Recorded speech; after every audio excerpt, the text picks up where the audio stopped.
Pulisic dentro, Rafa. Gol! Ebram! Gol! È l'azione più bella del mondo! È l'azione più bella! Hello everyone and welcome to another episode of the SempreMilan podcast. I'm your host Oli Fisher, joined once again by Anthony, soon to be in Blighty Torgrud. Oi, mate. Rhymed. Yeah, I don't know what it means. Yeah, I'll be across the pond tomorrow, so I'll see you less than 24 hours. Yeah, you Well, will, that's yeah. probably not Yeah. true. I'll probably see you a little after. Well, for Yeah, you, I don't know. I have no idea, to be honest. No clue what time it is there. 1:15 local time. Wait, we're only 4 hours right now? Yeah, because our clocks change this coming weekend. So prepare for that. Saturday night, you'll get an hour less sleep. I mean, Well, you might not already pay in an extra hour, but spring forward. Yeah, the clocks go forward, so that's good. Bit of extra daylight.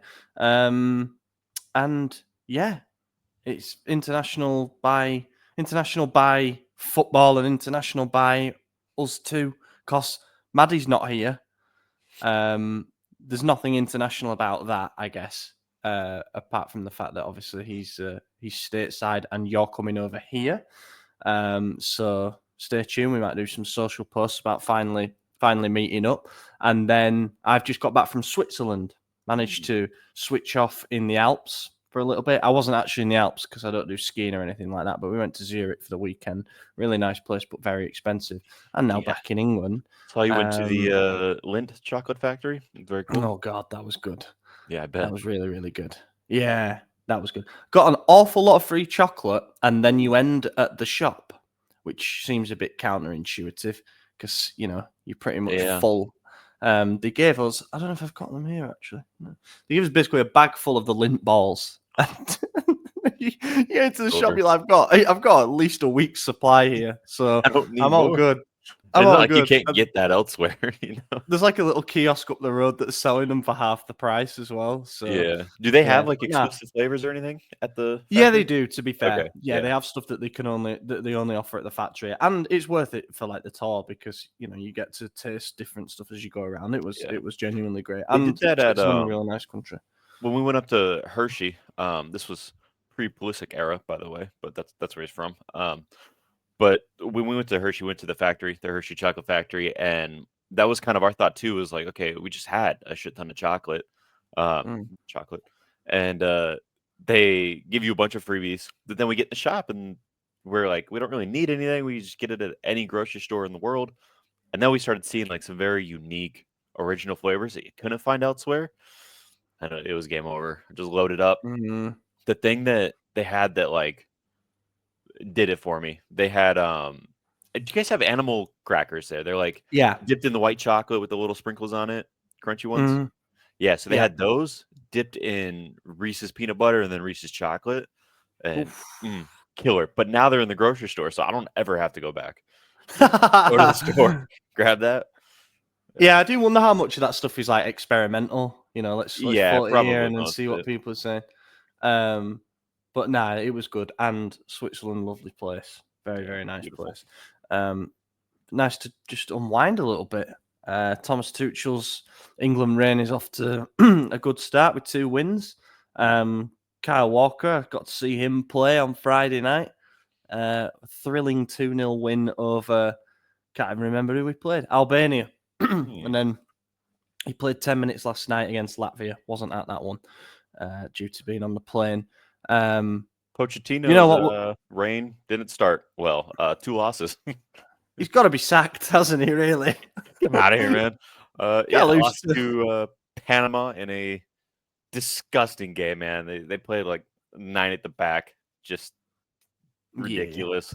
I think the USA had, I don't know, like 12 shots or something like that, and they scored on their only shot of the game, and it was in the 95th minute. So it's just, which, like, hey, fair play to them. You know, that was their game plan. They knew they weren't the stronger team. Like, they did exactly what they needed to do. So they won. Went to a 3rd place game against Canada. I'll be honest, I forgot that this game was on. Didn't watch it. Woke up and saw people talking about us losing to Canada, and I said, "Oh shit, that happened." So yeah, I don't know anything about that game, but we didn't win it. Yeah, not a great start, eh? But I mean, good. Like the third place playoff does not matter, does it? I don't even know why they did it. It just feels like an injury risk. Yeah. Well, and then yeah. our boy Jimenez Santiago won the Nations League, but again, it was the other Jimenez who scored both goals in the game. So, and then he so yeah, and Santi Jimenez came off. Well, he came off in added time at the end of the second half, so it's probably just like a time wasting substitution because they were 2-1 up. But then he was limping back to the tunnel, so everyone's shitting themselves. Is he injured? Apparently not, but that's one to keep an eye on. Hopefully he hasn't knackered his ankle or whatever. He could have just been tired. The reports are positive, but the video of him limping is pretty bad. So we'll see. Let me do the Substack thing because I want to talk about a few more internationals in the main bit. Thank you, as always, to our founding members over on the Substack: Des Windsor McGlynn, Tito, Matt Moritz, Pullman, Joey Gawler, Kevin, MJ, Mats, Luke Villano, Raul Escobar, Jack Colo, Calo Fassi, Nasser, Merlin, Finker, Derek Favretto, Havanley 13, Mike Schulz, JT Physio, Tarek, Marco Filela, Roberto Racinos, Ken, and Medi K. Really appreciate all the support over there. And as a reminder, you can try a week for free. And over the past week on SempreMilan.substack.com, most recent bonus article from Isaac was the comparison of Milan and Juve's situations this season. Because for the first time since, I believe, the 1960s, both Milan and Juve are on their second head coach of the season. So it's clearly a rarity. And he compares the idea that, with Fonseca, we took a bit of a gamble on an international coach while Juve went down the Italianization route with Motta. And in the end, we've come to the same sort of converging point of it hasn't worked. So, maybe you just need to make appointments on merit and not think about the importance of league experience and things like that. It's an interesting read. I would recommend that you go and check that out. We're going to talk a little bit about internationals, but the most recent pub chat that Lorenzo and Steph did was about the fact that Milan have 15 players on international duty, which is the most of any Serie A team over this current break. And it's about the contradiction between, we're getting all these players called up, but the team is struggling domestically. So where is the level of our squad really at? The bonus pod that we did last week was debating the market values of each player in the squad as per the most recent transfer market update. And the newsletter was about daydreaming of a Champions League place, given we've got 2 consecutive wins, the gap's 6 points. Within that, you can find the news bulletin, which has all the major stories from the past few days. Isaac also did something on the new stadium as well, a bit of a package together update on San Siro versus San Donato and why we're now going down the joint project route. Okie doke. So, on the international front, Mickey Mignon is a hero. Is he? He is a hero, yeah, to France. He saved a penalty in the first leg against Croatia in the Nations League Final Four. They ended up losing that 2-0. So, it didn't directly impact the result, but it could have been worse. And it was 0-0 when he saved the penalty. And then he saved a couple in the shootout because it went to extra time and penalties. And Teo missed his penalty. Not ideal, but perhaps on par for the season that he's having. But yeah, Mignon was the hero. Saved a couple of pens, and that's good because he'd gone on a long streak of not saving a penalty, and now he seems to not being able to let them in. So that's a positive. And just got to hope that he returns with a bit of confidence after what has been a pretty difficult season so far. Then you got Reinders scoring against Spain in the first leg, a lovely goal where he basically 1-2 down the wing with Jeremy Frimpong, finished it from the edge of the box. You've got, I think Luka Jovic had an assist, which is wild, but yeah. I'm trying to think who else has done anything during the break. As mentioned, Walker seems to be back in favour with England. I guess the Americans, not so good. Jimenez comes back as a Nations League winner. Chukwueze got an assist for an Osimhen goal. So that's something. But yeah, who else did we have? I know that you said we had the most, 13 or whatever. So yeah, surely there's someone else that we're missing. Yeah, I'll read down the list. That would be the easiest way to do it. I'd find this interesting because there was a time during the Scudetto season when we were actually really struggling for international call-ups. We'd have like 8 or 9. and now we're clearly worse. And we have 15, which is the most in the league. I think if you look at the nations, you know, that says a lot. Yeah, a couple of clubs have had players that have dropped out, if that makes sense. So you got like Lautaro pulled out for Inter, and I think Dumfries is out and stuff. So like that impacts their overall total. You got Teo and Mike as mentioned, but Fofana not called up. João Felix and Rafael Leão. Felix didn't play a minute over the break, so he's very much out of favour with Portugal. Leão was brought off in both games, I believe, and he was taken off at half-time in the first game that they played, and the Portuguese media actually praised him and said that it was a bit of a baffling decision to bring him off. So Roberto Martinez dividing opinion there. Jovic and Pavlovic. Pavlovic starting, that's good. Jovic, it doesn't really matter. Like, his contract's winding down now, but he did get an assist. Musa Pulisic mentioned. Chukwueze, Jimenez, Santi Jimenez, that is. Reinders mentioned. Walker. A couple of youth internationals as well. Davide Barzagli and Lorenzo Torriani. And you got Francesco Kamada playing for the under-19s. And also Matteo Liberali scored a brace as well for the... I think it was for the under-19s. I'm going to Google it. But look, it's hard to get me excited about international football, really. If anything, it seems to be a bit of an inconvenience now. He scored both goals, did Liberali, in a game against Spain. Against Spain, 2-2 draw. So that's good because he's 17 and he's playing a couple of years up. That's good. I think it's just a basic roundup. And I mean, to be honest, look, I don't really watch games during the international break. I watch USA because it was for, I assumed it was going to be for a title. It wasn't. They lost the first game. Didn't watch the second one. And all the games start so late here. I'm like, I'm not staying up till 10:30 to watch Mexico versus Canada or whatever it was. Sorry, I'm old. I go to bed. And I just don't care, to be honest. I think it's nice to have the break. Like, as much as it's not a break for the players, it's a break for me. I don't want to watch. I want to decompress from football, especially a season like this. So I tend to avoid international break games unless it's like the World Cup or the Euros or Gold Cup. If there's a trophy involved, but if it's friendlies or qualifiers or Nations League, I don't really care. I'm not watching it. Nah, I feel like there's just too much football in general that everything is diluted down in terms of meaning. And this Nations League thing, I think they thought was going to fix it by adding a competitive edge, in theory, to every fixture that you play. However, I don't know. It takes some time to get used to the system and all those kind of things. So well, they don't really. It's the last one of the.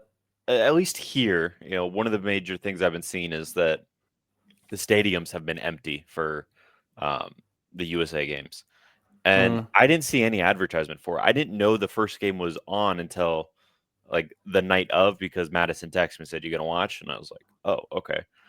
And the second game, like I said, I didn't know was on at all. And I've seen zero advertisement on television, zero mention of it, like on any of the sporting channels or anything like that. So, I think that's a big thing. And then on Twitter, people were saying like around the stadium, there weren't even banners or anything like that. So not doing a good job at spreading the word, getting it out there. I think it just kind of feels like you said, another game that you have to watch and the game to play. Actually, I was talking to a buddy last night, and we were talking about like basketball and baseball and just other sports in general. And, I said, I like basketball, but my issue with it is the same issue I have with baseball and even hockey is there's just so many fucking games. Like I can't get invested for the first half of the season. And he rebutted with, how many games does Milan play a year? Like close to 50, 60? And I was like, shit, you're right. Like it is up there now, like the regular season is 38 games, but then you have now 8 Champions League on top of that, at least one Coppa Italia, and then maybe another Super Cup, 1 or 2, 3 games, whatever it becomes. Like there's a lot of fucking games, man. It's exhausting. Oh yeah, you do need a break. It's crazy. What was that stat about how many games Conceição had in His first 2 months, it was ridiculous. It was like 4 less than Fonseca had, or something like that. Oh yeah. It was silly how many games he had. That's where we're at. I think that we will start to see sort of a major shift in things because the demands on the players are way too high. You see more and more injuries, but I just think that the quality of football in general is going to really drop off, or maybe stagnate or whatever. Or I just think it could almost become a different sport in the next few years if these demands on players keep going up and up. It's going to be like a battle of attrition and like who can conserve their battery in the best possible way and not blow out too early, rather than like just trying to play at your best throughout no matter what. I mean, you're already seeing the issue of squad rotation becoming more and more topical given these demands. And it might just become like which team can use their second team in the best possible way. And that's not what it should be about. It should always be about... That was one of the main criticisms I saw, like pundits giving this U.S. team over the break was, they're talking about, I don't care that they all play for these fancy European clubs now, and they're not coming out here and giving their all, blah blah blah. It's like, well, when your entire starting 11 is playing in title challenges in Europe, in Champions League, in Europa League, in these big games that matter, like Pulisic and Musa got to come back and play Napoli, then enter back to back, and then enter again in another cup, and they're 6 points outside of top 4. They're pushing for that Champions League spot. You got all these guys competing for something that actually matters, and you're mad that they're not giving 100% for an empty stadium to play Panama. Like, it doesn't matter, especially when they're already in the World Cup. They're the host. They've qualified. So why are we going to risk injury? Like, these guys need a break just as much as everyone else, You got vacation time, use it. Like, but they don't. And I'm not saying that I feel sorry for them, because I would trade my work-life situation for theirs, obviously, like $1 million. But it's I don't know. It's silly to question their drive and how much effort they're putting into it when, like, it's just something that's going to potentially injure them and set them out long term when there's already 60 games. So what was it? Didn't Pulisic play 50 games his first season with us or something crazy? Yeah, I think it was 50, yeah. That 54? Used to be a major milestone for players. Like, oh, wow, you played 50 games for Milan? Now it's like, well, yeah, you were here 2 seasons. Of course you played 50. It's crazy. Yeah. We have at least 11 games left this season, and Pulisic is on 88 games for us. So if we get to the Coppa Italia final, there's a good chance that's his 100th game for us in 2 seasons. Wow. Wild shit. And it shouldn't happen. That forced him to miss a couple of games, and then he came back obviously at the start of January. So just crazy. They're getting pulled in every direction, and ultimately this is why international football is the way that it is. You've got these windows where this is March, this is the title running, as you mentioned, important phase of the season, and the first international break of 2025 is now, and it's also the last international break of the season. So don't have to think about it for a while. It's just crazy. There's no major tournaments this summer either, so you just wonder if they could have done it all better. But anyway, here we are. Hopefully got some players back with a bit of confidence. And we're ready for the running. And it starts with Napoli away. Perhaps the most difficult fixture on paper. Yeah, on paper. I feel like we always show up at the Maradona Stadium. So look, this is a crazy situation because you look at the table, Napoli's now in second. They were first for a very long time, but now Inter are 3 points clear of them. Inter play Udinese next. From a I hate Inter point of view, like ideally we lose this game, right? Yeah. But now we're 6 points away from a UCL spot, and we take 3 points off a team above us. Now we're potentially 3 points away. Obviously, we want Champions League football next season more than anything, right? So I don't know. It'll be interesting to see like how they approach it. If we were 9 points, 12 points behind top 4 right now, I would say, yeah, just lose this game. Don't let Inter get another one. Like, just lose. But now it's like, gotta win. You need this. Yeah. Just hope. Just gotta hope Atalanta pick up the slack, but that's not happening either. If I'm an Fiorentina, and that'd be huge for us if they win too. Honestly, yeah, if we win need and that. To win, oof, be nice. We need that. It's certainly compacted a little bit after the last couple of games. And obviously then with it comes the regrets about the points that we've dropped this past month, let alone the season in general. If I'm a Napoli fan, I think the word that I would use to describe this game is dangerous. Because on paper and with the way that the two teams have been this season overall, it should be a home win. They beat us at San Siro, and it was one of our better performances, I thought. But they won and kept a clean sheet. I thought we were missing most of our good players, weren't we? Yeah, we had we certainly had a couple of big absences, but we played quite well. We same old thing. We missed chances, and they took theirs. I'm pulling it up now to see who we lost 2-0, didn't we? We did. I'm pulling up now to see who started. Morata up top, Okafor instead of Leao, Chukwueze instead of Pulisic, Loftus-Cheek in the middle, Terciano instead of Teo, Emerson, but he was just starting, Fofana and Musa, so no Reinders, and then Pavlovic, Chow. So yeah, we had a pretty mid lineup there. Reinders had been banned for that red card against Udinese, hadn't he? Remember that? It was, and Leao was out hurt, and I think Pulisic was moved to Leao and Pulisic came on from the bench in the 62nd minute each. Must have just been a bit of rotation. I don't know. Fonseca quality. Yeah. Yeah. So that result happened, and look, they're way ahead of us in the table. They are. I don't know. You might say that they're where you'd expect a Conte team to be, but given the levels that he manages to get teams to play at, even if they have had a crisis the previous season. And also they are benefiting from not having European competitions. That's lessened their workload a significant amount. But I still think it's quite an impressive feat to go from, near mid-table last season to being right back in amongst it. And as we've spoken about in recent weeks, it proves that in Serie A, you're only really a good summer away from being part of the leading pack again. It will be interesting to see, including but beyond our game, if Napoli can hold their bottle. And my gut feeling is that they're slipping now. Yeah. They've won one game since the end of January when they beat Juventus.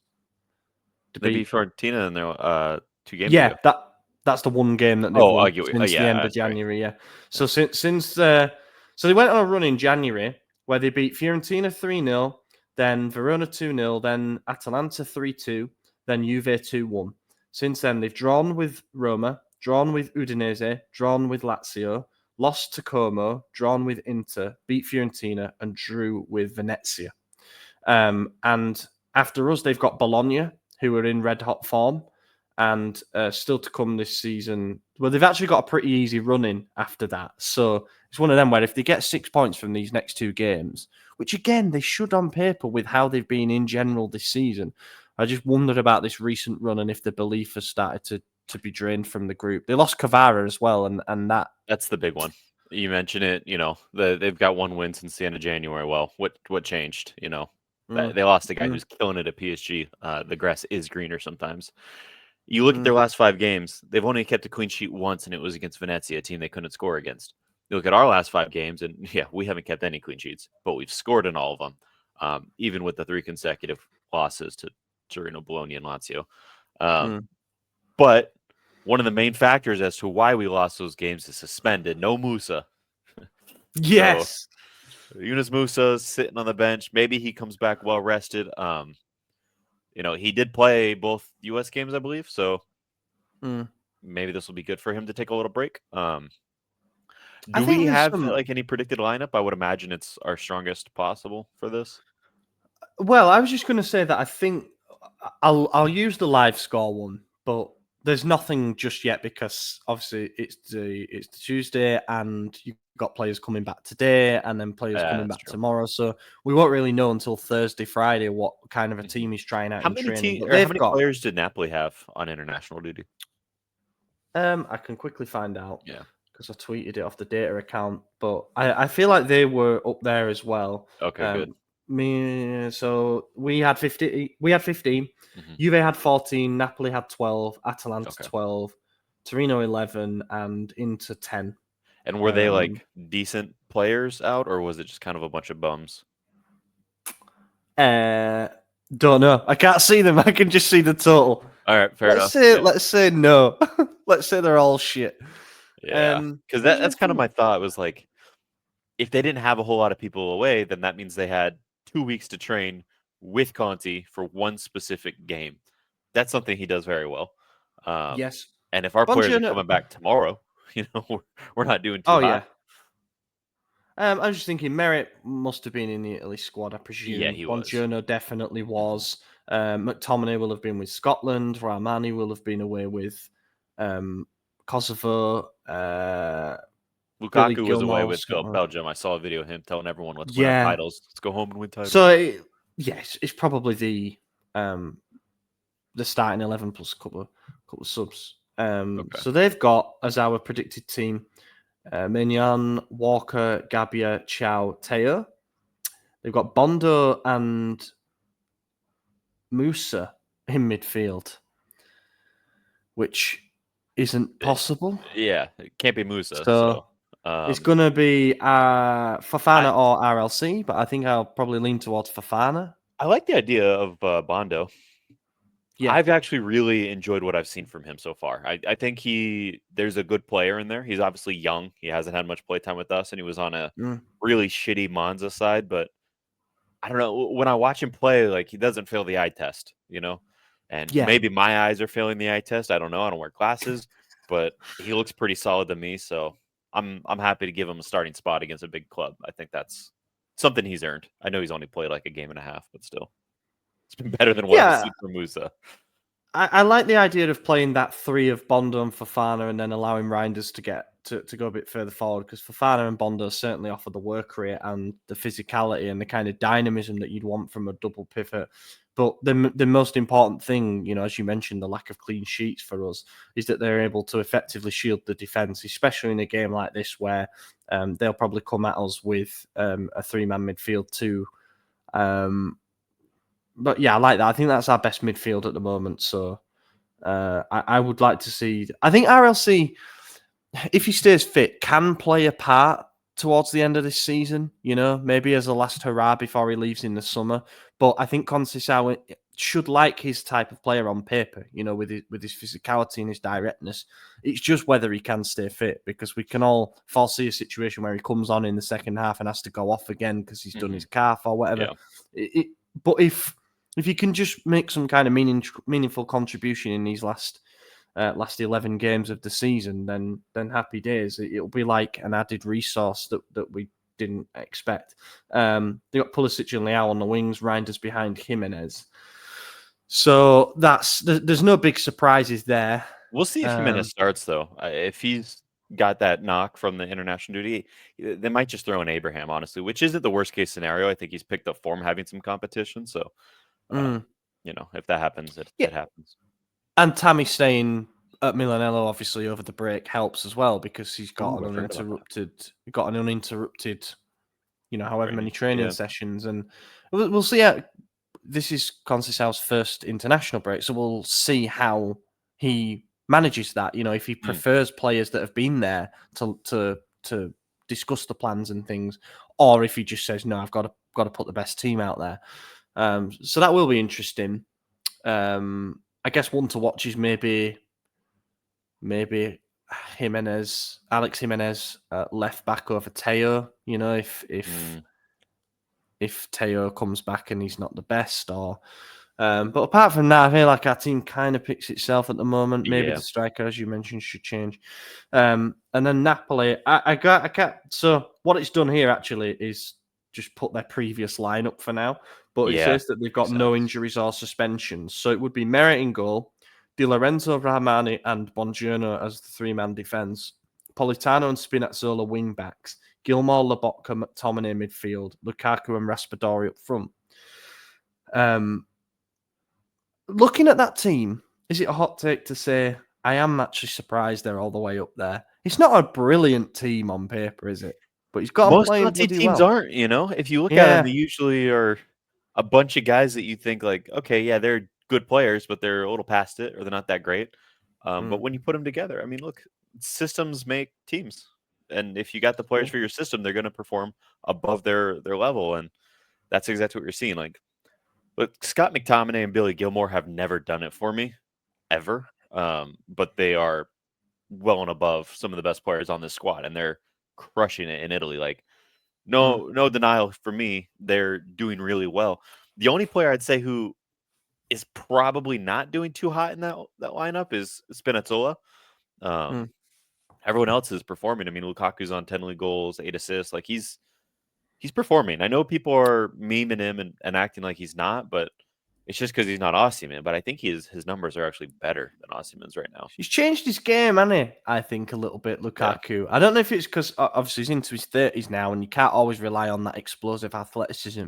But he has become more of like a hold-up forward, and I think that's been very useful for getting the best out of Kvara. And now they're going to at Inter as well. Yeah, he played as a second striker, and he just big man. And I think he's actually, and I have to look at the stats to see if this is true or not, but I feel like since Kvara left, he's fallen into that second striker role again, and he's doing better than as a lone striker. Obviously, I don't think there's been enough games for the stats to say that, but from the few matches I've watched of him, I think he's looked really good at Napoli. Drop his agent a text and see if he fancies a gig next season. Debo. He's now the time. I was just looking at who they brought off the bench against Venezia, and of course Noah Okafor is there, so put him on to score. But yeah, they went Matthias Oliveira, Giovanni Simeone might be a useful backup for us, let's say, just comparing squad level. And Geese coming off the bench feels like a bit of a cheat code. Yeah, he'd start for us.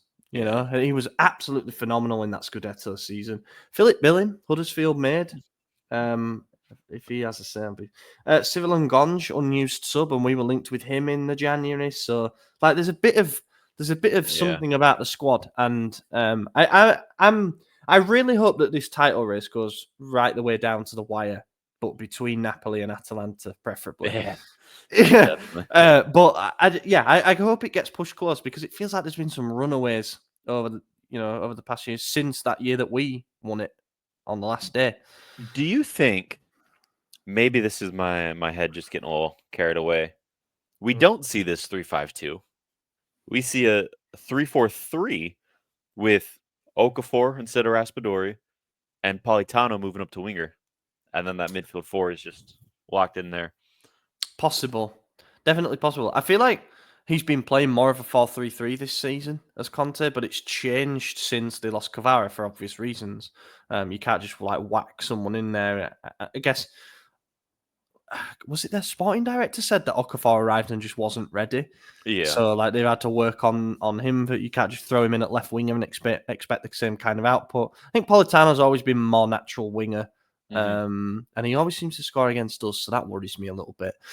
But yeah, it'd be interesting to see what he does with the system. I think what he's proving, though, is that all of the reservations that people had in terms of hiring Conte for us last summer, being so rigid in his 3 at the back system, he's proving that he can find a way to win with multiple formations, and that's what the good coaches do. So I think he still deserves an awful lot of praise for the job that he's done this season. I just don't know what happens in the summer, because they spent 150 mil plus last summer, and there was the whole situation with Osimhen effectively being their transfer budget, but like they couldn't find the deal to get him out the door, so they had to do the thing with Galatasaray. And then you've got Kvara, who pushed for an exit mid-season, but have they already spent the money last summer? You know, and is there going to be less available this summer? Might Conte then be unhappy because he wants to push on and win the league or defend the title or whatever? I have my reservations about where that relationship might head. But for now, I'm going to say, look, I think we're going to lose. But I really do not rule out that we pull off some shit here. Yeah. Go ahead. Make your score prediction. I'll do a head and heart. So my head says that we lose this 2-1. Something like a tight game or late goal, something like that. But I don't see us keeping a clean sheet. But I can't see us getting run over either, because Napoli are a little bit low on confidence because of recent results. My heart says that like we just 3-0 them out of nowhere. That's what I was going to say. Like, yeah, we just run them over for no reason. Yeah, I think it'll be a 2-0 win. And a part of me is upset by that, to be honest. Like, the good news is there's no bad result for us. Even a loss, you just take into consideration that means maybe Inter doesn't win the title again, which would be fantastic. But obviously, the ideal result is a win for, obvious reasons. But it'd be really shitty if we win this game, we still finish 7th, and Inter go on to win the Scudetto by less than 3 points. Because you know what'll happen. We'll beat Napoli and then get bumped out of the cup by Inter and lose to Fiorentina to knock us right back to where we started before the Napoli game. They'll do a double and win they could still do the treble. They could. They could still do the zero. Win the cup. Yeah, we do. We really do. That is one of the positive things about the cup and the congested schedule is that surely that's the least of their worries, right? They probably beat us with every team. I think that this could be a really entertaining game because both teams do need to win. Like, make no mistake about it. Our players don't give a shit if Inter go on to win the league. Really, they want to go out there and make a statement. And we've seen what we can do and play carefree at the Maradona as it is now with that 4-0 win in the season that we also beat them in the Champions League quarterfinals. Like, when they're the better team on paper, sometimes we can spring a bit of a surprise. So we'll see what Sunday brings. Going to go watch it down Milan Club London. That's the plan, isn't it? Yeah. Do I need to bring one of these fucking shirts or no? I didn't plan on packing anything. No. Nah, I don't tend to wear a shirt. Yeah. I'm not saying there'll be drink throwing or anything, but it can get a little congested in there, so I don't want anything getting fucking ruined. But yeah, it's a place called The Volley. It's an Italian football themed pub in Old Street, so not too far from where I live. And yeah, it should be good. Get Stefan Lorenzo down and fingers crossed we see a win or a loss. We'll go home happy no matter what. Let's go to some questions. It's going to be a bit of a shorter episode this week, folks, and apologies for that. However, no 40 minutes on Como to do, or there's only so much we could talk about international football. And AJ's still got to pack. Yeah, I got to get packed and get on a plane. So yeah, in a while, it's not even close to time to leave. But for everyone, my flight's at 7:30 p.m. It's 9:50 in the morning. But hey, who are you flying with again? United. Oh, that'll be good. I tried to. I DM'd him. So we checked in obviously last night, and you check in and it gives you the option to like change your seat if you've prepaid, and I paid for some pretty solid seats. But then I noticed their like Polaris business class was almost entirely empty, but it was going to be like $1,200 per person to change it. So I just sent him a DM and I just like, hey, this is a very special trip, blah blah blah. Like, any chance you could give it to us for free? And they just said no. They're like, appreciate it, but we can't. You can do it for this price. And I was like, all right, well, feel free to surprise me at the gate. And this was Twitter DM. And they just responded with, all right, Anthony. Damn. Like, well, I guess not. You're going to get there and be like, oh, sorry. We've changed your seat reservation. You're the fucking back really shit. Yeah. Oh, man. Got really lucky on the flight home last night because it was like half full, so basically had a row. That was nice, but it was only a short flight. It's only an hour and 15 to Switzerland, which is I suppose it's Milan, like the same flight to Milan, but just a little bit shorter. So yeah, but I just hope that they surprise you on the gate. I really hope so too. Whatever that means. So the reason I did it was Christmas Day 2017. I was flying home from Colorado on Christmas Day, which sucked. And the flight was delayed like 4 hours because the crew didn't show up on time because the people at the gate said, oh, well, they want to spend time with their family. I was like, yeah, motherfucker, so do I. That's why I'm here, like Christmas. So I threw a big old fit on Twitter and I saw it because when I went to DM, obviously there was history and I was just like chewing them out and stuff. But I did get a free first class upgrade on that flight. So I was like, maybe it'll work. Maybe the person who was operating it yesterday saw I was like, hang on a minute. No, not this fucking guy again. Well, you see on our records here that we've already upgraded him once. He's not getting it again. That is the dream, though, isn't it? I can't remember when we're coming out to. I think it's when we're flying out to America. We've got the one between first and I don't know, it's like premium economy or business class or something. Just because the price was really strangely around the same amount as the. So yeah, that'll be a nice experience. But I've never done first class. I've never done first on an international where it's like a good one. You know, I've done on like those short haul, like New York to DC or whatever, and you're just like, okay, well, this is not anything more than just like a little squishier chair, you know? Yeah, you don't even need it for that. Yeah, don't even need it. All right, let's Questiones. So I'm going to start over on the Discord, and we have got from Nintendo Nino. Didn't ask this one last week. It was actually on the 17th. If we do sell Leao in the summer, do you want us to buy a direct replacement for the left wing position, or B, move Pulisic to left wing and buy a right wing replacement? So my answer is buy a left wing. I think Pulisic's overperformed at right wing. I thought he was a natural right winger before we got him, and everyone said I was wrong because he doesn't do that. But obviously, I was right as usual. So keep him in the right wing. But in the chance that is what we want to do, then move him left wing only if we get Salah on a free. It's not going to happen. Oh, right. But imagine that. That would be fun. I see Trent's going to Real Madrid. Yeah. People are pissed about it, but like, what do you expect? Yeah. Guy was always the bridesmaid, man. It's crazy when you think about it. Their only Champions League win, like for that era of Liverpool, was against fucking Tottenham. Like, yeah, does it even count? You know? Yeah, yeah. I find it also strange. And like I don't know. I was actually down the barbers. And we were talking about this because the guy who cuts my hair is a Liverpool fan. I was sort of saying that I think Liverpool are a victim of their own success in the sense that they've gone into this season with 3 of their best players on expiring contracts, but they're all two of them are over 30, and they have a policy generally about not offering out multi-year deals, and one of them is the hometown kid, and they've been victim of the success in the sense that as the season's gone on and they've got closer and closer to achieving some quite important things, their importance has been made very obvious, and they've backed themselves into a negotiating corner, and yet they've already got like pre-established guidelines of what they want to offer. It's not too dissimilar to the situation we've been in. We did it in 2010, 2011. Yeah, and even prior to that. So I just think that like it's probably a bit.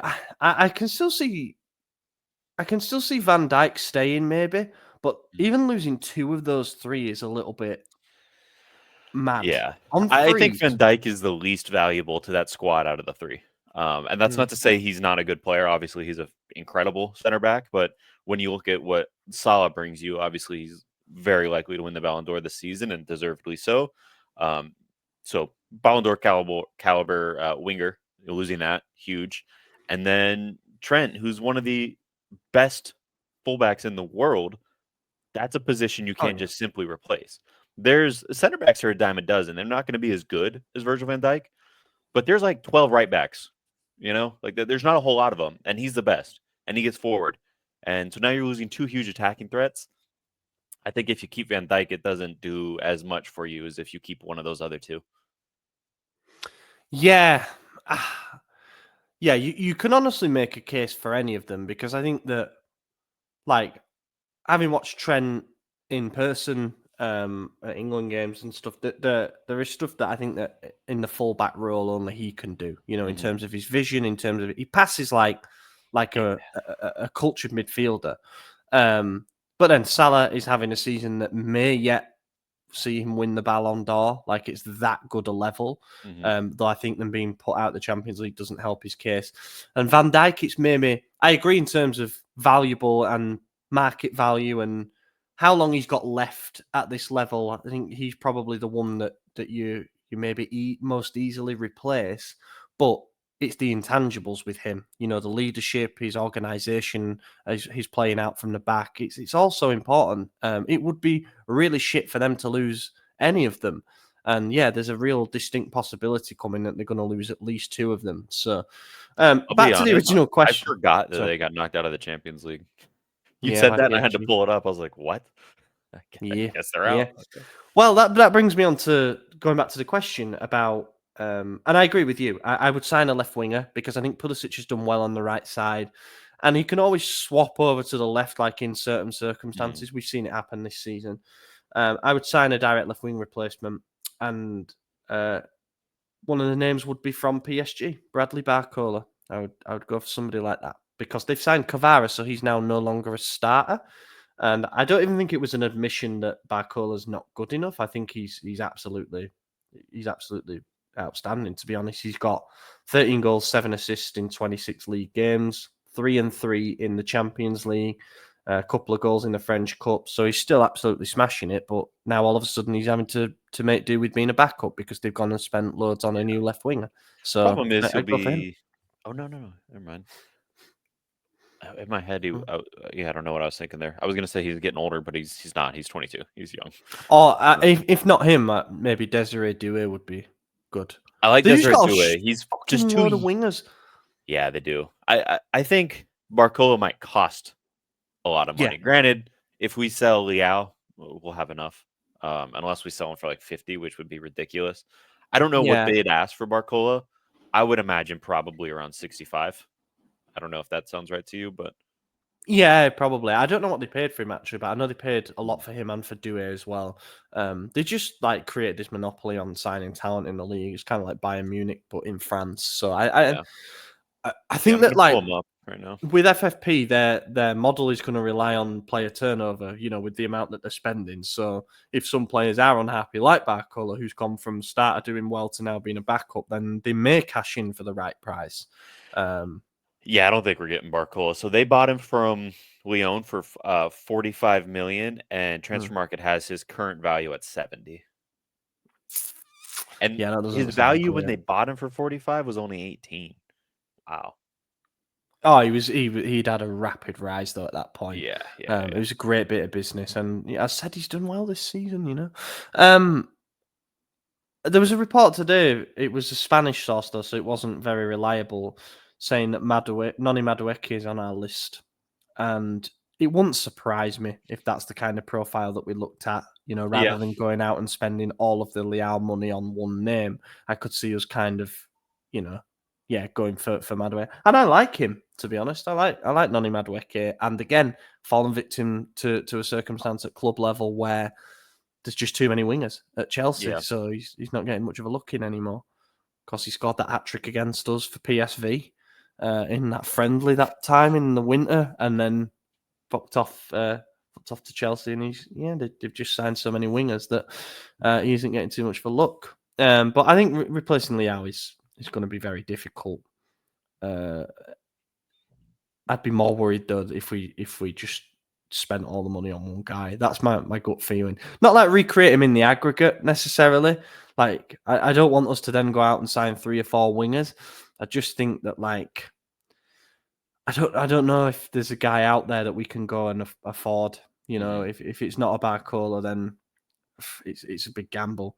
All right, we've got hi Matt's asking, I don't know if this was discussed earlier, but what are your views of adding a bonus point system similar to rugby, where 4 tries gives you 2 extra bonus points in the league? In football, imagine how 4 goals could give you a bonus point if you win, of course. It would certainly make the leagues more attacking. Interesting. Bit of a rule change. Yeah, I don't hate the idea. I think I'm more open to changing tradition than others. A lot of people be like, that's ridiculous, blah, blah, blah. But I thought the blue card was a cool idea as well. You know, I like stuff like that. So would I do... My thing is actually, I think you need to change the points for draws. I think if it's a scoring draw, it should be 2 points each, and a non-scoring draw should be 1 point. I would like to see that because That's still kind of the same system, but I guess it still pushes people to go for it. It gives them that drive. Like at the very least, if we score a goal, we're getting 1 point. Obviously you could lose from a winning position. We've done that plenty, so not always going to get a point. But I would much rather that than I don't know, just the teams that sit back and wait. Like we're probably gonna have Allegri next season, but Allegri ball is a prime example of that. It's just not enjoyable, is it? So yeah, I like the idea of adding more incentive to score more goals. My concern is how will Italian teams fare doing that? Teams in a league that's historically defensive minded might struggle with that. Maybe they reinvent the wheel, but the points wouldn't benefit them. You're going to get a team like Atalanta who's going to get an extra 6-7 points every season, essentially, because of the way they play and how they really put teams to the sword. And that's not necessarily a bad thing. Maybe they do deserve that. So I don't know. I'm going back and forth here, but I don't hate the idea. Yeah, I often think about this sort of changing the point system. I can't remember who it was who put it forward, even recently, saying that you should get 0 points for a 0-0 draw. I'm boring, maybe I'm traditionalist, but I don't hate those spectacles that are, because some people will call them dull, right? If they only see football as the entertainment product. But I do quite like those games where the reason that goals are such a premium and the reason that they're so cagey is because of how much is riding on them. Yeah. I don't think teams deliberately play out a 0-0. These games emerge because of how much rests on them. And that's where, like, one goal, you could say one goal in those games is worth so much more. So I don't know. I mean, scoring multiple goals for bonus points, they'd have to come up with something that was proportional, Yeah. because I think that maybe it'd have to be 5 or something, because then I could see something emerging where actually the game becomes more uncompetitive.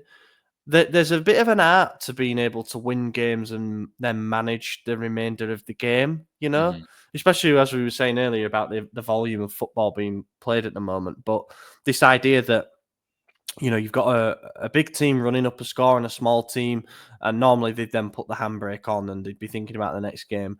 Whereas now, you might see teams getting slapped 6 or 7-0, and maybe that's what people want. But I think it could. I don't know. The other problem that I think you're kind of getting at is, like, you get teams like Inter who are already going to be running away with the league a lot of times, or being very close to the top, or winning most of it, going against teams like Monza, who I don't know what their games were this season, but basically first or 20th, and now you're getting almost like mercy rule territory. Like, one of the things you see a lot in youth football at like the U9 level is you'll have one team of just kids playing a game and one team of kids that actually have a basic understanding of the movements. And when that happens, you have score lines like 20-0, 15-0. And it's like, it's frowned upon, because you're destroying the love of the game for these kids. Now, obviously, 9-year-old children versus professional millionaire men playing, big difference. But it's still kind of like one of those touchy areas where you're like, okay, you're already smoking us 3-0. Do you have to go for 6? Like, it's going to create that bigger gap, I guess, at the top is what I'm saying. Like, if the best team is always the best team, when we won the Scudetto, it was a close race and it came down to them dropping once. But if you look at those score lines, we wouldn't have won because we didn't have any blowout games, and Inter did consistently. So, and maybe that is fair because that would have proven that they were the better team that season. So, I go back and forth, man. Every time I'm trying to talk myself out of it, I go, well, tough luck. But I don't know. I wouldn't hate the change, but I'd like to see it. Maybe not. I don't know. I'm open. I think there's other things in football that could be changed first to make a tangible difference on, like, the game as it is right now, rather than changing the framework that the game's played within, like the offside thing, as you say. That's definitely one of them. I like the offside a lot. Change that. And I still like the blue card idea. If you get a challenge, it's not quite a red card, but definitely worse than a yellow. Take 15 minutes on the off, have a man down, power play. It happens in hockey. Obviously, it's I think that's a good one. That'll change the game. That'll make it more attacking. Yes, it will. That'll also make people question the risky, crazy challenges they're making, and I think that would benefit the sport as well. So, and the offside rule is going to allow for more goals, because how many goals are ruled off because someone is a toe and a half or a longer nose forward? It's like, okay, now if it's the full body, you're going to get more goals in there, and it's going to force defenders to really tighten up, like really, really tighten up. You're not going to be playing crazy lines. So yeah, maybe it does hurt goals. I don't know, man. This is why other people make these decisions. Yeah. I think Michael Van Basten just wanted to get rid of offsides in general. Yeah. He just wanted you to be able to play anywhere, which I thought was bet quite Santi funny. Jimenez is thinking that too. Jeez. Yeah. Over on Twitter, Michael Gambino asks, Paratici knows the league, but the end to his time at Juve was not good in terms of signings and the scandal, the Plus Valenza case. Is he the right man to become the sporting director? Now, I would, at this point, I'll plug the bonus that we did, the Ital Milan one, in, what was it, a couple of weeks ago, where we spoke a bit more in depth about the idea of hiring Paratici and relying more on figures who know the league, so then head coach and perhaps signings we could make domestically. But it does seem that Paratici is now in pole position. And I'll let you go first. Yeah, I like it. I think you look at that last season and how the signings weren't that great. But then you mentioned the scandal, and I think those go hand in hand. It's not like they didn't know the situation they were in. It's not like it caught them by surprise. So I think a lot of those signings were with that in mind of, we got to find a way to bury this, get back in order. And so I think that's why you saw some of those kind of wonkier transfers, because ultimately they made the Ronaldo deal, right? And we know how that turned out for them. They didn't really win anything more because of him, but they definitely lost a lot of money, and then they're still feeling the effects today. So that's why they were doing that Plus Valenza scandal. And I think it also limited what they could buy. It made them need to sell at a higher rate. But you're also seeing figures that they're getting. And yes, there was a lot of scandal involved, but he also knows that he can get more for players than what they're worth. And you look at how we sell players, we sell them for a third of their price every time. We let players walk for free. We give players away. Like, we literally gave Calabria away, and he's getting a renewal at Bologna. I don't know why or how, but he's getting a renewal already. You're not going to see that. You're not going to see players just walking for free anymore. You might see some not up to par players, but if a star is not going to renew, they're out the door, and you're getting as much money as you can for them. Now, who he's bringing in, yeah, there's questions to be asked there. I can't promise it, but he's also not afraid to make those bigger money signings. He's going to go for someone who is going to be a bit more established, which I think the links that we've had lately are leaning towards that, and less towards this playing for the future model system that we've been using of signing 22-year-olds, looking more towards the 26 to 29 range, prime year players. He has that Premier League experience, albeit briefly, with Tottenham before his suspension. I think it's a good signing. He's the only available sporting director right now that I would put my approval on. Yeah, you've touched on pretty much everything that I would mention there. I was just trying to scroll because I know that Transfermarkt did a combined 11s thing. There we go. I found it. I want to look back at sort of what is adjudged to be some of Paratici's best business that he did, and also some of the worst business that he did. So this is a combined 11 that they've done of the best signings that he was there for. Now, I think what the important thing to distinguish with his time at Juve is that there was like a Marotta era and a post-Marotta era. So he was kind of like second fiddle to him up until, I think, 2018. And then afterwards, he took the reins, and you could say that sort of coincided with their decline. But I think there's also caveats to that in terms of the ownership situation, in terms of where their accounts were at, and he still managed to get some big deals done. But this is the top 11 that they've got for Paratici across both his time at Juve and Spurs. Chesney in goal. He only cost them 18.4 million euros, and I think that you could say that they got value from that deal. Yeah, and he has been like one of the best goalkeepers. Prior to, I would say he's the second best keeper that Juventus has ever had behind Buffon. Yeah, I would agree with that. Certainly in the modern era. Yeah. I don't think it's close.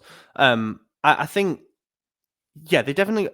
The strange thing about Szczesny is that he arrived with a bit of a joke reputation from Arsenal. Like Arsenal did not like him. Arsenal fans did not like him. And yet he's proved himself to be a very reliable Serie A goalkeeper. I'm hoping this works. There we go. I've got it up. So we got Barjagli and Romero as the centre backs. Barjagli costing 300k. I mean, yeah, you forget about that, and he became part of one of the best defenses that Italian football has ever seen. Yeah. Romero, different era, so the price today would be obviously much higher, but still fantastic business. Yeah. Udogie, sort of a bit out of favour at Spurs now, actually, but I still think that can be regarded as a good deal, to be fair. He was fantastic in Italy. Yeah. Yeah. He's someone that I wouldn't, if Teo did go in the summer and we did get him, I wouldn't mind us making a play for him. Yeah. Danilo, there was something about Danilo, wasn't there? Didn't he get him? Did he sell him to Man City and then he did some deal where he got him back with Cancelo going the other way and like they pocketed a shit ton of money from it. Something interesting. And then, God, Pirlo and Pogba on free transfers. I mean, yeah. Hard to argue with those. Dybala cost quite a lot of money when they signed him from Palermo, wasn't it? Palermo. So a bit of a risk, but he was their best player for quite some time. Ronaldo doesn't need much, doesn't need much talking about. Was one of the best players in the world at that point, and he scored pretty much a goal a game for them during his time there. So, look, they probably signed him to try get them over the line in the Champions League, and that didn't happen ultimately. But in terms of the marketing boost that it provided, I think you can maybe make a counter argument that has kind of screwed them financially. But I don't know, when that opportunity comes up to get someone like that in, are you going to be the one who passed up on it? Yeah, exactly. Well, apparently we were. So yeah, true. Chiesa on the other side and Tevez up front. I mean, the Tevez deal ended up being an absolute bargain, and he was so good at Juve. And Chiesa, he cost them a lot of money in that particular deal, but I think they at least got a lot out of him. Whereas, now he's gone on to Liverpool, and we're barely hearing of him. So. Yeah, I think Chiesa is the only flop on this list, to be honest with you. When you take into consideration the price paid, how he's the second most expensive behind Ronaldo, which, okay, it's always going to be Ronaldo most expensive, so you take him out, and then he is the most expensive behind guys like Paulo Dybala, behind Carlos Tevez, which, again, different era. At the time, he probably wasn't worth the 60 mil that you'd pay for him in today's age. This is the flop one. Yeah. That's the flop 11. Go ahead. Neto, he was signed on a free transfer, so I'm not so sure about that. I feel like it's harsh to judge a free transfer as a flop. Delict, I think, is they paid an awful lot of money for him. That price tag is huge, but I remember them winning the race to sign him at the time, and I thought that is a big deal. I thought they were going to get their 10th straight. Yeah, that just felt like a statement signing, like just as a reminder, we're the only club in the league that can afford something like this. And they ended up selling him on for 60 plus to Bayern. So it's not like he completely declined in value, but okay, maybe he didn't end up becoming that 10-year, 85 million defender that they thought they were signing. Emerson Royale, the flop at Spurs, is ironic. I know that's why I giggled as soon as you put this up. It's like. I mean, don't want that. Ogbonna, I think that's harsh. Era. Yeah, I really liked Ogbonna, and I remember thinking, obviously not to the same level as De Ligt, but when he went to Juventus, I thought, shit, okay, he was so good in like 2013, 14, even 15. I like Ogbonna. I don't think it's fair to put him on a flop list, but. Yeah, I also don't think that he was necessarily signed to be like the starter every week. I think he was the 15 million guy to come in and be a reliable fourth centre back. This was the BBC era, so of course he wasn't going to be a starter. Yeah, exactly. Then you got Luca Pellegrini at left back. Fair enough. Yeah, they spent quite a bit on him, and it hasn't come in. Ravella's an interesting one because he's a good player. Like, he's one of the best defensive midfielders in the league, in my opinion. And he brought him in, and it was Juve when he'd left that didn't really give him a chance. And they sent him on loan to Monza, and then they've sent him to Lazio now on loan. So he's still their player, and he still might come good. It cost 26 million, but I think he's definitely worth that now. So he would point at that and say, I still back that investment that was made. In terms of, we're talking about potential Italianization and bringing in domestic talent. He's someone I'd have in a heartbeat. So to put him in the flop 11 feels a little bit harsh. Brian Hill, I agree with. I thought that was a bad signing at the time. I don't think he's a fit for Premier League football at all. But they spent that money on him, and now he's ended up back out on loan. Did he score against us this year? I don't think so. Where is he? I don't remember. I thought he did though. I'll look it up quickly, but Piaka was the one that they beat us to. We had him pretty much in the door, and then Juve came in with a higher offer. Girona, of course, he scored and he was offside. He put one top corner, and he was offside, so it got called back. Yeah, and then that's the two up front that you've got there, Simone Zaza and Matri. Matri we signed too, and it was a major flop. So. Yeah, they're the same, in my opinion, in the sense that they cost the exact same amount of money. They were signed as veteran strikers, but they were only ever really meant to do, at most, a backup role. Mm-hmm. So you could say it's expensive for a backup striker, especially given sort of the age that they were at that time. But I don't think that they've done bad over the past, maybe since 2011 in terms of signing strikers. It's just the supporting cast is naturally going to have to rotate because not everyone's going to be happy that they're not able to break into such a rigid team as they were for. I think, I mean, you could put probably the entire front four there in a flop category for sure. For everything you just said, the one, and I'm sure you touched on it briefly, but I must have missed it. Arthur for 85 million. Shit, yeah. That is where the Plus Valenza scandal comes in. That was the one that broke it for him because it was so obvious what was happening with Pjanic Xhaka or who? Pjanic, Jesus. No, Milan Pjanic. Pjanic was the guy who went to Barca, and he was for 80 or was he 65? Or he was also for a ridiculous amount, and that's when everyone said, "Nah, there's something going on here." And I think that was kind of what broke it because they didn't value Arthur at 80. Barcelona didn't value him at 80, but it was a way for both clubs who were massively in debt to get some plus value on their books, get out of this hole. It obviously didn't work out. They got caught. Barca's next up. But that's one thing to take into consideration majorly. The other thing is I think after the Ronaldo deal, Juventus was so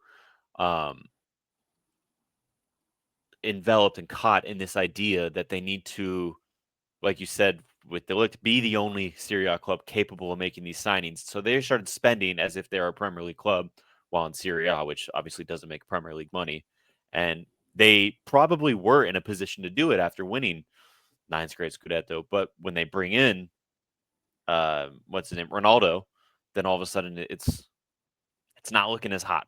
So I think that's a lot of it. They just wanted to spend it because if you look at another Italian team and take the names out of it, we go, okay, they just signed 2 backup strikers, 20 million apiece. These are good players. They got depth. That's what they're thinking is like the market value. The number is raising the bar. It's raising your floor, not necessarily your ceiling. And then also taking into consideration the fact that we know there was a scandal where they were inflating prices. So outside of Emerson Royale, who we know is just a god-awful player, I do think it's difficult to label anyone as a pure flop under Paratici because of what was going on within the club as well. And maybe it was all his idea, all his fault, but I don't think that was the case. I think he was pretty well removed from it. Yeah, well summarized. I think that you can almost make an argument, and obviously at the time I was calling for them to be punished and stuff like that, but the Plus Valenza scandal was something born out of the necessity for creative accounting. And I don't know. They got busted, and obviously the points deduction, which then set them back because of no European football, and Paratici was complicit in it. You know, he's serving his suspension. It runs out in July. But as you mentioned, all the circumstances connected to the club at the time make it more so than just a simple cut and dry thing. It will be interesting if he does come in, if that means it's a guarantee of ambition, you know, because you've seen he's got an eye for the big deal. He's got he wants to spend money to make the team competitive, and isn't frightened of doing those domestic deals either. Or will we see almost a reformed character in the sense that he comes in and he is working under certain parameters and he has changed the way that he wants to operate? It will be interesting to see what happens if he does get appointed. I'll leave it there. I'm going to leave it there. Wrap it up. Might discuss some of the other questions that we got and reply in a bonus later this week, which I think is going to be me and Isaac, to be honest. But chance. Yes, I believe it will be us. And you can look forward to that over on the Substack. But this is the last international break episode of the season. We'll be back next week, of course, with a recap of the Napoli game, and we'll be speaking about the Coppa Italia semi-final that's coming up. But hope you enjoyed this episode. And in the meantime, you can find me on Twitter at Ollie Fisher. AJ, cheers for joining. Tolgrid_45_. I don't know if I'll post anything on Twitter while I'm in London, but if I do, check it out. If not, is it Tolgrid? It used to be. It not? It used to be. Is it not Anthony _45_? Did I say my last name instead? You said you. Yeah. I was just checking if you changed it again.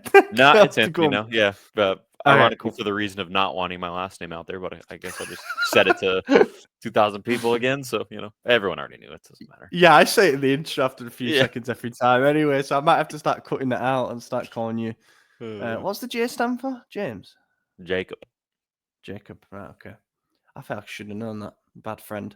Right. See you in 20, 24, 25, whatever, however many hours. And everybody have a fantastic week. We'll catch you again in a few days.